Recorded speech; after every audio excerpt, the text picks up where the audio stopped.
Oriental poison.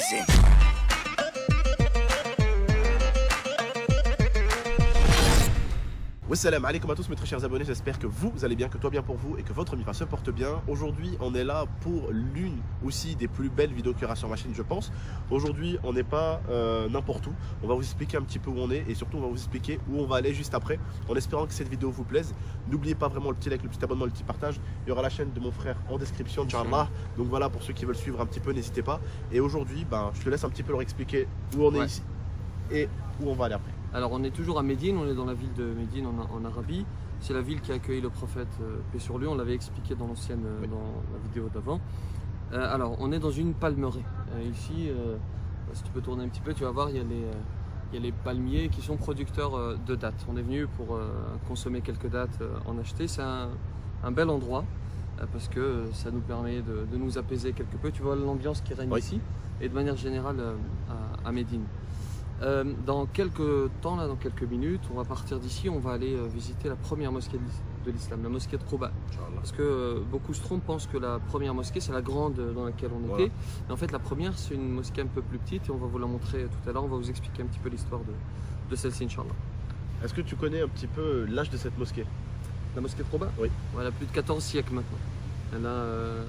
depuis la révélation, depuis l'égir.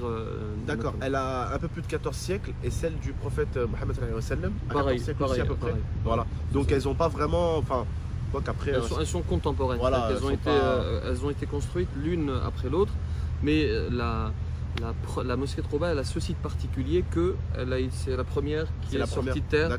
C'est celle dans laquelle le prophète sallam a prié pour la première fois, c'est la mosquée de Quba. Et est-ce que tu connais la date de celle de Bilal? Non, la mosquée de Bilal elle a été construite par la suite, mais en fait elle a rien de particulier celle-ci, tu vois. C'est une mosquée parmi d'autres, si ce n'est qu'elle a été surnommée ainsi, mais elle a rien de particulier, alors que celle qu'on va visiter tout à l'heure, elle a une particularité, notamment sur la récompense, et on le citera, on le dira tout à l'heure. Pas de souci. On se retrouve tout à l'heure, Inch'Allah, là-bas. Bisous.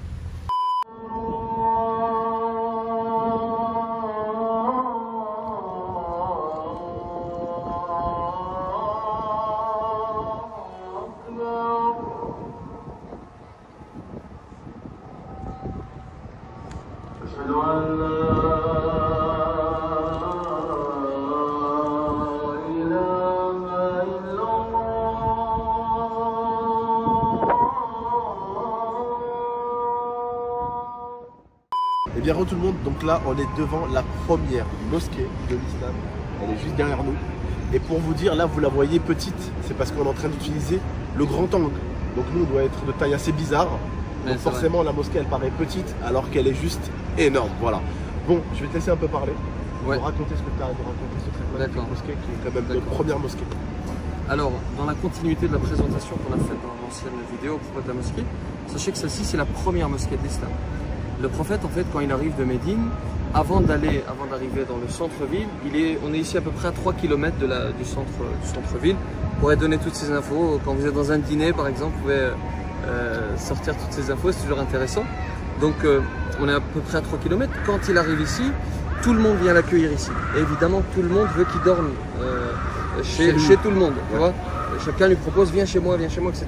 Et lui, il ne veut pas favoriser quelqu'un par rapport à un autre. Et donc du coup, qu'est-ce qu'il va faire? Il va décider de construire la mosquée. C'est un petit enfant qui court derrière les pigeons. Du coup, qu'est-ce qu'il va faire? Il était sur sa chamelle, il va lâcher sa chamelle, il va dire laissez-la. Ceux qui ont vu le film qui s'appelle le Risala, le message, ils ont vu cette scène. Il laisse sa chamelle partir et il dit laissez la chamelle parce qu'elle connaît son chemin. Elle va avancer et s'arrêter à un moment donné. Et ils vont dire c'est là qu'on va construire la première mosquée de l'islam. Le terrain il appartenait à deux jeunes hommes et ils vont lui céder et ils vont construire cette magnifique mosquée. À Médine, il y a une autre mosquée notable qui est la mosquée des deux Qibla, Masjid al-Qiblatayn. Ce qu'elle a de particulier celle-ci, c'est que les musulmans, ils ont prié dans une direction et en pleine prière, ils ont changé de direction. Parce qu'au début, il y en a beaucoup qui ne savent pas peut-être, au début de l'islam, on ne priait pas en direction de la Mecque, on priait en direction de Jérusalem en Palestine. D'accord, ok. Et à un moment donné, le prophète, c'est lui, comme il aime la Mecque, il aurait bien aimé que la Qibla, la direction des musulmans, ce soit plutôt la Mecque, tu vois. Du coup, Dieu le dit dans le Coran. Il dit قَدْ نَرَى تَقَلُّبَ وَجْهِكَ فِي السَّمَاءِ فَلَنُوَلِّيَنَّكَ قِبْلَةً تَرْضَاهَا فَوَلِّ وَجْهَكَ شَطْرَ الْمَسْجِدِ الْحَرَامِ. Il lui dit, on voit que tu regardes le ciel. On voit que tu voudrais un signe pour te dire non, prie en direction de la ville qui est chère à ton cœur. Et ensuite, il lui donne l'autorisation, il lui dit فَوَلِّ وَجْهَكَ, et donc tourne ton visage vers la mosquée sacrée de Mecca. Quand il reçoit cette révélation, il est en pleine prière dans la mosquée dont je te parle. Et en pleine prière, il change de direction. Et c'est aussi un test pour les compagnons pour voir ce qu'ils vont suivre, est-ce qu'ils vont lui faire confiance. Effectivement, la majorité va lui faire confiance, certains non. Et en pleine prière, il change de direction vers la Mecque et tout le monde change. C'est ce qu'on appelle la mosquée des doctrines. D'accord. Et là, comme je te dis, on est dans cet illustre endroit, c'est vraiment magnifique. Et d'ailleurs, dans la continuité de ce qu'on a conseillé hier, vraiment, à l'avenir, hein, vous êtes peut-être jeune et il faut que ce soit un objectif pour vous. Et comme on disait dans la conférence, on disait que le musulman, le croyant, l'être humain, il doit vivre pleinement sa vie. Et il doit chercher le bonheur. Et il n'y a aucune contradiction entre chercher le bonheur et se rapprocher de son créateur. Tu vois, il y en a beaucoup qui pensent que le musulman, c'est quelqu'un de triste. Tu vois, depuis qu'on est là, on rigole, clair, on a une bonne ambiance, etc. Le musulman, c'est pas quelqu'un de triste, c'est quelqu'un. Là, j'interpelle aussi ceux qui ne sont pas croyants. C'est quelqu'un comme vous qui s'amuse, etc. Et puis qui a un moment, une spécificité, à un moment donné, il se tourne vers son créateur, il fait une petite pause, il se rapproche de lui, tu vois. C'est ce qu'on appelle une vie équilibrée. Voilà. Et aussi pour ceux qui un jour voudraient venir dans cette ville, pas forcément avec Bousna ou peut-être avec lui, voilà, qui voudraient venir. Exactement. Bah, comme l'a dit l'imam Bousna, on a une grande chance en France, c'est de ne pas avoir le même salaire que les gens du Bangladesh. Des messieurs qui viennent du Bangladesh gagnent 40 € par mois. Imaginez-vous ce voyage qui coûte entre peut-être 1000 € et 2000 €. Combien de temps ça lui a pris pour pouvoir économiser pour venir ici? Et c'est pour ça que l'imam nous a expliqué la dernière fois dans le car. Certains, quand ils viennent du Bangladesh, ils ont 90 ans, 80 ans, parce que ces messieurs ont économisé toute leur vie pour pouvoir juste venir une fois ici. Voilà. Exactement, ouais. Et il faut prendre conscience de cette chance.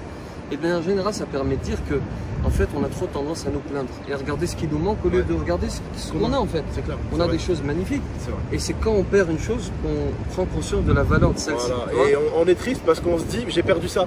Mais au moment même, on avait cette chose qui était magnifique, on s'en rendait pas compte. Et on s'en rend compte réellement que quand on la perd vraiment en fait. Et comme un proche, un ami, je sais pas, tu as un ami qui t'apporte plein de positifs, tu décides toi pour une raison X ou Y de le quitter. Et puis quelques temps après, tu dis, en fait, il était extra. Ouais, c'est vrai.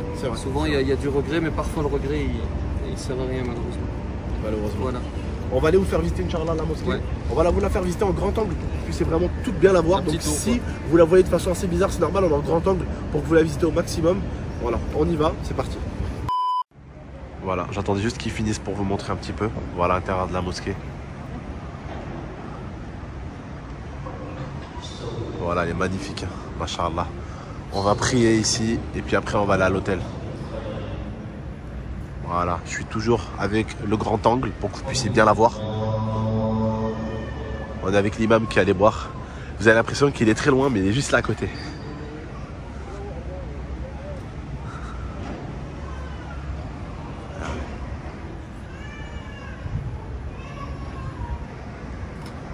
Inch'Allah. Sahtek. Tu veux d'eau? Non, c'est bon, peut-être après. Inch'Allah.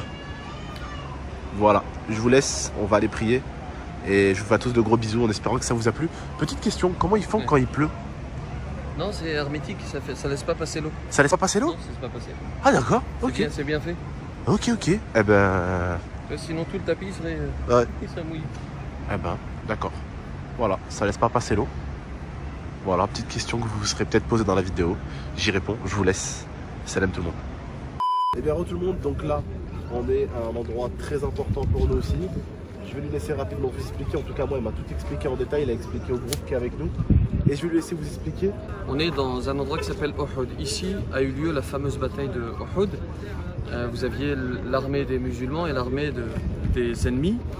Ils se sont mis dans cet endroit. Pourquoi? Parce qu'il y a la montagne derrière eux qui les protège, pardon. Donc ils étaient protégés derrière eux et sur leur droite, et ils étaient vulnérables sur leur gauche. Tu peux montrer? Le petit monticule qu'on voit là-bas, le prophète, paix sur lui, y a placé 50 archers. Il les a placés, pourquoi? Pour faire en sorte qu'ils ne puissent pas être contournés. S'il met personne là-bas, n'importe quelle armée peut venir et les contourner. Et donc il les met, il leur dit, en aucun cas vous bougez, surtout pas. Tu vois, on voit l'importance de respecter les ordres. Et surtout, même au sein de l'armée française, il y a des ordres. S'il y a des ordres, c'est qu'il y a une raison. Il laisse 50 archers, donc ça démarre bien. Les musulmans prennent le dessus, les ennemis s'enfuient. Et comme les ennemis s'enfuient, ceux qui ont une bonne vue sur le petit monticule, ils voient les trésors parce qu'ils viennent toujours. À l'époque, c'était comme ça, on venait avec des trésors. Pour s'enfuir rapidement, ils lâchent tous les trésors, l'argent, etc., l'or. Et donc, qu'est-ce qui va se passer? Les 50 archers, pas tous, certains, vont voir l'or et vont descendre. Et vont vouloir ramasser les richesses. Et c'est à ce moment que l'armée d'un homme qui s'appelle Khalid ibn al-Walid, qui s'est converti par la suite, et ben, à cette époque-là, comme c'est un ennemi, ben, il va les contourner. Les autres qui est en train de fuir, les ennemis, vont se retourner. Donc tu as l'armée de Khalid qui passe par derrière, les musulmans et les autres ennemis qui se retournent et ils sont pris en sandwich. Tu vois, tout ça pourquoi? Parce qu'ils ont désobéi aux ordres et ils sont descendus. Les martyrs qui sont tombés ici, ils sont tous enterrés dans cet endroit. Et d'ailleurs, si tu regardes bien, il n'y a pas l'endroit exact dans lequel ils sont enterrés. Et ça, c'est pour une raison particulière, c'est pour dire il ne faut pas s'attacher aux personnes, il faut s'attacher à l'héritage qu'ils nous ont laissé, aux enseignements qu'ils nous ont laissés. Tu vois, excepté le prophète et ses 2 plus proches compagnons, pour le reste, on vient les visiter, on les salue, mais on ne s'intéresse pas aux hommes, mais aux actes. Et c'est la même chose pour notre époque. Il faut pas s'attacher aux gens, mais il faut s'attacher au travail qui est produit. Toi, par exemple, tu produis du divertissement, et donc ça fait plaisir aux gens, et sur le moment, ça leur fait plaisir. Mais toi, comme moi, on est juste des êtres humains, tu vois. Il ne faut pas qu'on s'attache à nous, on s'attache au message, par exemple, que tu leur transmets, qui leur fait plaisir. Tu vois ce que je veux dire? Et de manière générale, moi qui prêche l'islam, il ne faut pas s'attacher à ma personne, mais plutôt à ce que je dis, au message que je transmets. Voilà. Bon, en tout cas, on va se laisser. Je vous dis juste prenez soin de vous et d'Amifa. Et à très très bientôt, Inch'Allah, pour de prochaines vidéos. Et là, normalement, pendant que vous regardez cette vidéo, on est sûrement arrivé à la Mecque. Voilà. Pendant que vous la regardez, parce que là, on est en train d'attendre, on est encore à Médine. Et là, pendant que vous la regardez, on est à la Mecque. En espérant que les vidéos là-bas vous plairont aussi. Et en espérant que ce qu'on va vous montrer, eh bien, vous plaira aussi. Vous donnera envie peut-être qu'un jour d'y aller, Inch'Allah. Prenez soin de vous et d'Amifa. Ciao. Et lâche un pouce bleu, poteau. Merci.